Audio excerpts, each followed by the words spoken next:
Someone do this match reaction for me, I swear to God. Manchester United have just scored 3 goals in the Allianz Arena against Bayern Munich, and we're coming away with 0 points. I do not know where to start, and I do not know where to finish. We're trying to sum up that game of football that I have just watched. But Manchester United, and not for the first time this season, have controlled a game for the first 20 minutes, only to then collapse. And Andre Onana, what are you doing? This is a goalkeeper, by the way, who made the most saves in the entire Champions League last season. So don't tell me he's not a shot stopper. That's just a switch off. That's a switch off. What are you doing, Onana? You can't do that. You cannot do that. You cannot win games of football if your goalkeeper's just going to do that.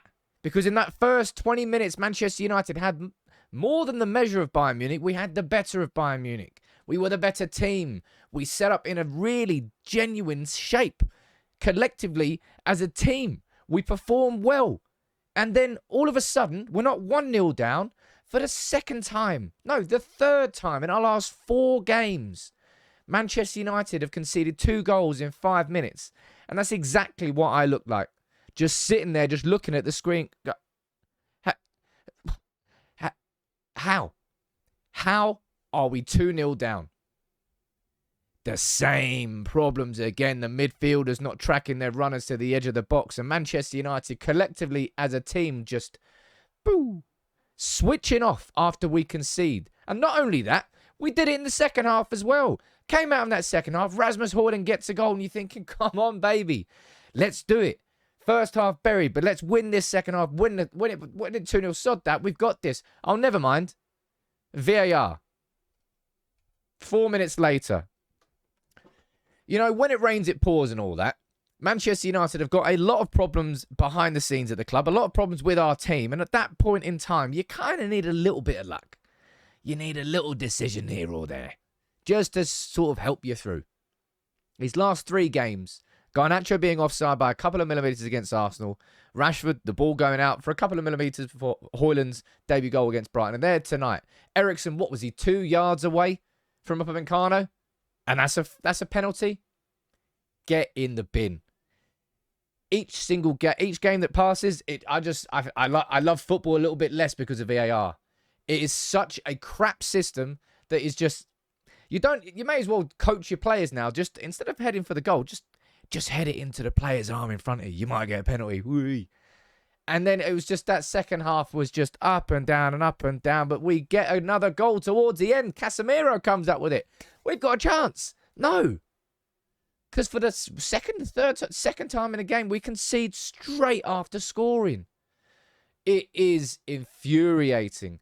It is so frustrating. I don't know what Erik ten Hag is thinking watching that game. There's going to be people that are, by the way, as I said, Onana is a great shot stopper. Well, not a great shot stopper. Onana is a decent shot stopper. He showed it last year in the Champions League. But, dude, you just can't have that. That moment there flipped the game. That moment there, we're all looking at it going, is it going to happen again? And it did. And for us to concede, mate, we need Amrabat and Mainu in this midfield. Look, Casemiro may have scored 2 goals tonight, but my God, what was that dude doing in Brazil? I'm so confused. Christian Eriksen and Casemiro together are so unfit for purpose for this Erik ten Hag system, which relies on a lot of intensity, a lot of energy. It's not a passive game of football. They are passive midfielders now. They do not track their runs. Who was it? Gnabry on the edge of the box. Casemiro was just like, just going at, and it's not the first time that happened. I think it was against Arsenal as well. I'm not saying that Casemiro and Eriksen can't play for Manchester United anymore, but I'm saying that they cannot play together for Manchester United anymore. And look, Erik ten Hag, we signed Amrabat because Erik ten Hag knew that. But it's painful watching this United team at the moment. It is so painful. And I said this during the game, and I stand by it. It's what's going on upstairs? What is going on upstairs? Because for the 3rd game in a row, Manchester United have conceded 2 goals within 5 minutes. not third game in a row, but 3 out of the last 4 games. Nottingham Forest, Arsenal away, and now Bayern Munich away. When we concede once, everybody seems to melt. Nobody has the ability to control. I mean, we've hardly got an ability to control a game of football before we concede, but as soon as we concede, everybody just like switches off. Just forgets they're a footballer, forgets what they're supposed to be doing. 3 times in the last 4 games. That is outrageously bad. It really is outrageously bad. And of course, Onana's going to take the headlines. And I tell you what, he kind of has to. From that moment, you cannot be a goalkeeper and do that when your team finally is putting something together. That's just concentration. That's not about being a great shot stopper. And people who love, oh yeah, De Gea this, De Gea that, blah, blah, blah, blah, blah. I can't believe he did that. Erik Ten Hag can't believe he did that. And I can't believe the Manchester United have just gone to Bayern Munich there and scored 3 goals and come away with 0 points.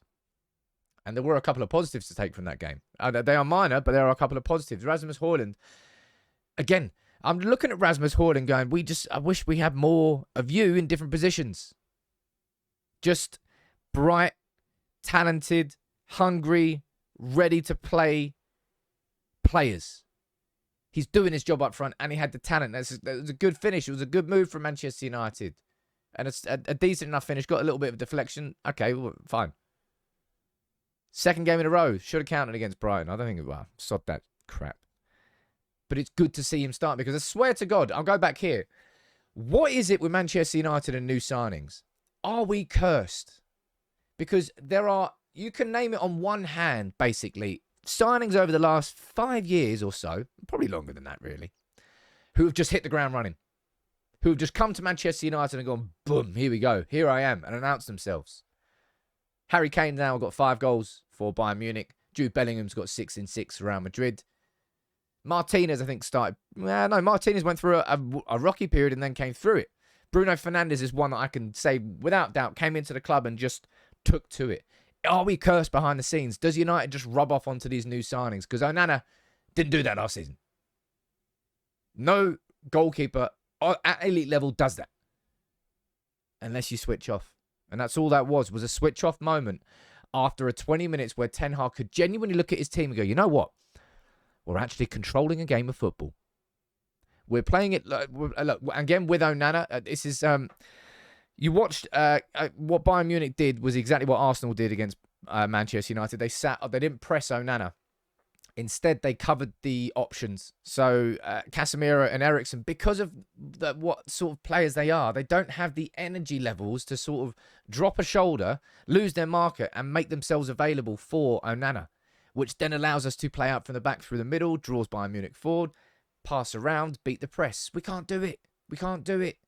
With Casemiro and Eriksen in the team, it is almost tragic. He is more. You can't be more than a shadow of yourself, but he is a complete ghost compared to what he was last season. I thought Sergio Reguilon did quite well from an attacking perspective, but I mean, I said it before the game. Leroy Sané is their most dangerous player, and Leroy Sané scored the goal that he should never really scored. Gnabry scored. Kane scored from the penalty spot. I can't believe that game there. I mean, I can believe it. It's not the first time this season where we've gone and we've controlled the first 20 minutes and then just... In fact, that's 2 games in a row. I just can't believe it. I can't look. Bayern Munich wasn't even the biggest game this week for Manchester United. We've still got 5 Champions League games left. And if we 10 points is what you need. Win your 3 home games. I know I'm saying that beat Bayern Munich. Right, okay. But look, win 3 home and away against Copenhagen. And then look, sorry, that game is not going to define our season. But I'm sitting there going, oh my God. What is going on? I think the thing that annoyed me the most is conceding 2 within quick succession. Onana's just switch off mistake. That's just unforgivable. And Onana was giving it the big one before the game as well. And this is now going to be people throwing Onana under the bus. De Gea made the exact same mistake last season. Was it last season? Season before? Sod knows when. He's done it more than once. Just butterfingers. Man United losing 4-3. Welcome back to the Champions League. Our defence is a sieve.